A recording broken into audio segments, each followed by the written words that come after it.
Semi-empirical methods. As we move from ab initio calculations to semi-empirical calculation, there are some limitations of ab initio calculations.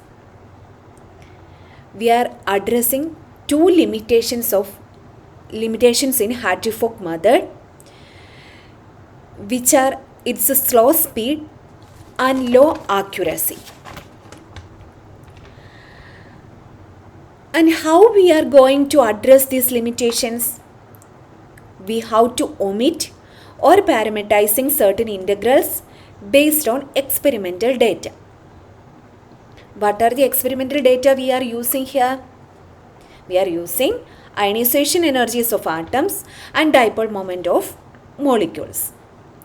So we are using these two data from our experiment, and with these two data we are trying to omit something or we are trying to parameterize something to address these two limitations of a particular standard calculation that has already been established. So in ab initio calculations we require a lot of computation time and memory. This is because in ab initio calculation we are using many integrals.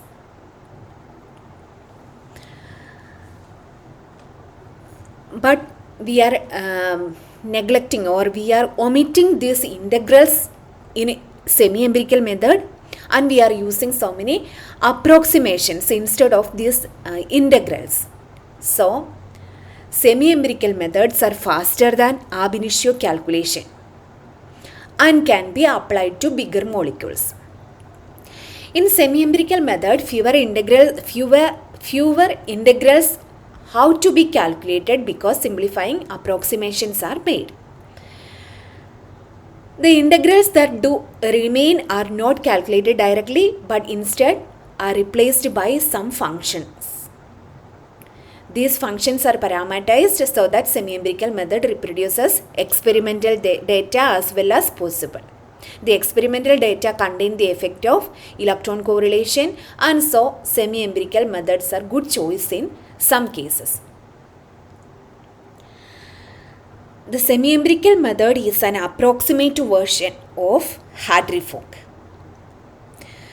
Here, some 2 electron and sometimes 1 electron integrals are neglected to speed up the computation. Some empirical parameters are inserted to make up for the neglect integrals. Therefore, semi-empirical method reduces cost by eliminating many of these integrals. There are some approximations are used in semi-empirical methods, that are semi-empirical methods. Here only the elimination of core electrons from the calculation. In semi-empirical method we are eliminating the core electrons from the calculation because most of the reactions concentrated based on the valential electrons, and the core electrons are not included in the chemical reactions. That's why we are neglecting or we are eliminating these core electrons from the calculation. Then the second approximation we are using that in semi-empirical method we use only minimum number of basis sets. And the third, that means for if we consider in the case of ethane molecule, we need 5 basis functions, 1s, 2s, 2px, 2py and 2pz for each carbon, and 1 basis function 1s for each hydrogen, a total of 14 basis functions.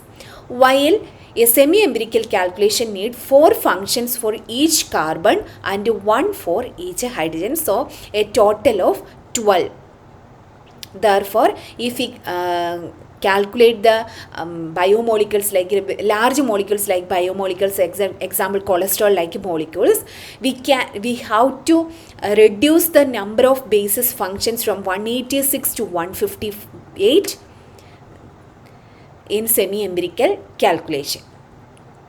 Then the third approximation that we are using in semi-empirical calculation is to reduce or a reduction of the number of 2-electron integral. 2-electron integral like Coulomb or exchange integrals. We have to reduce in such a calculation, semi-empirical calculation.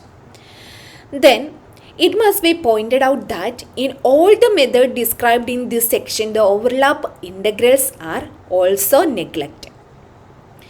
Then some semi-empirical methods we have to discuss here. One is the complete neglect of differential overlap, that is CNDO. The differential overlap refers to an electronic distribution represented by the product of two different atomic orbitals, psi mu L and phi lambda L. These are the two different atomic orbital, and the neglect of diatomic differential overlap consists of setting all such product of two orbital centered on two different atoms equal to 0. The product of this atomic orbital is considered as 0.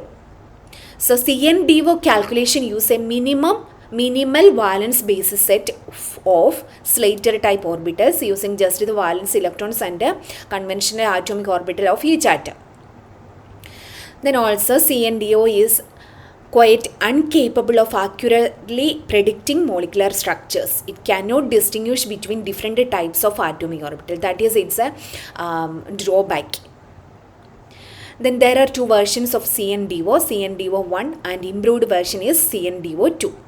CNDO parameterization is not purely empirical, but rather to some extent attempt to match ab initio results. This is a weakness of CNDO and potential weakness of its successors INDO and NDDO. INDO means intermediate neglected differential overlap. So CNDO has some limitations. So that limitations are successfully corrected by using some advanced overlap methods, that are INDO and NDDO.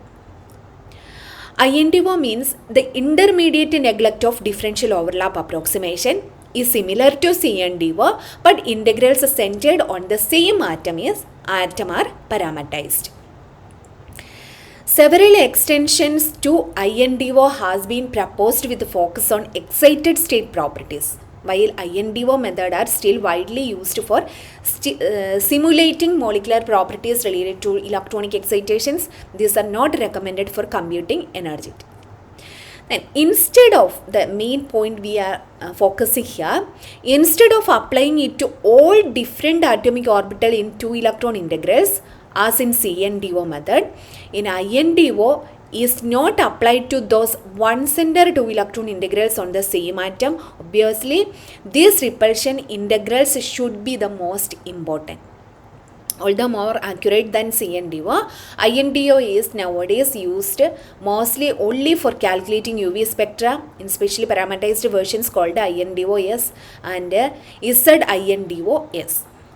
Then the next method is neglected diatomic differential overlap. Here in this calculation, the diatomic differential overlap is neglected. This approximation extend INDO by further including 2-electron integrals of the type so and so, where mu and omega and mu are atomic orbitals centered on one atom, and lambda and sigma are atomic orbitals centered on another atom. The integral retained in NDDO greatly improve the description of rotational barriers and relative energies. Then NDDO is the basis of currently popular semi-empirical method developed by MJS, Dewar and co-workers, who took up to torch MNDO, AM1, PM3, etc. The modified neglect of differential overlap is another method. In this method, a number of non-deficiencies such as inability to describe the hydrogen bond due to stronger inter-electronic repulsion, MNDO method is characterized by generally poor reliability in predicting heats of formation,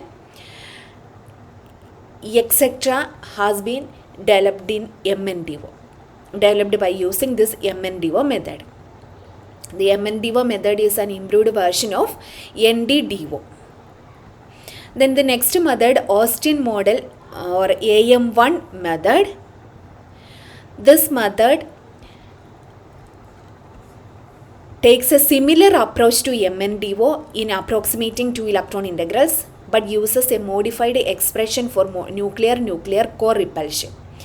AM1 nicely improves some properties such as heats of formation over NDO. Then parametric method, PM3 model. This method is also similar to AM1. The accuracy of thermochemical predictions with a PM3 is slightly better than that of AM1. The PM3 model has been widely used for the rapid estimation of molecular properties and has been recently extended to include many elements, including some transition metals. Then pairwise distant directed Gaussian method or PDDG or bar PM3 method. This method overcomes some of the deficiencies of the earlier NDDO based methods by using a functional group specific modifications of the core repulsion function. Then different types of softwares used in semi-empirical methods are AM, PAC, GAMAS, Gaussian, MOLCAS, MOPAC, POS, WASP, etc. are some of the softwares used for the semi-empirical calculations.